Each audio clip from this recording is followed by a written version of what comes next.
Hello Philippines and hello world. Today we are going to feature two singers with the same song but different versions using their own dialect or languages. We have the Tagalog, yan. Let us have some context about Tagalog, widely used in Luzon areas and some parts of the country. And the other one is yung Visayan languages.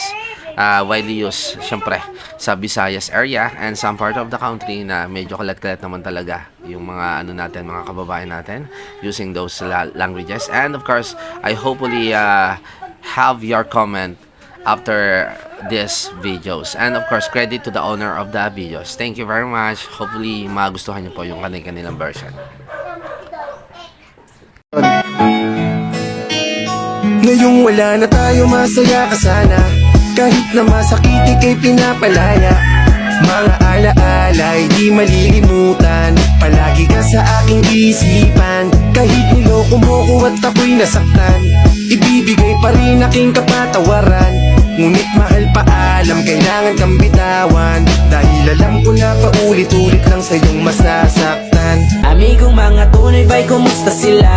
Bisagway mga tuyo ba'y kumustahon ka? Nag-iya-iya nagpakusgan, talagsa na magabot. Kanunay na lang drawing ang atong mga sabot. Anak tong usa nga pwede ba sabado? Siya daw ang bahala, silim nung sinako. Daling palibad ang uban kay napay trabaho. Pero okay ra ba'y nakasabot ko? Asan ang uban ba'y gimingon ako? Katong muhilak mahubog sa muta to. Kung mag-in-English ba'y murag kano? Naasay tigtambag nga magminaro. Di kalikayan ba'y nga magbulag-bulag. Tuwan nas layo ang uban kay nilupad.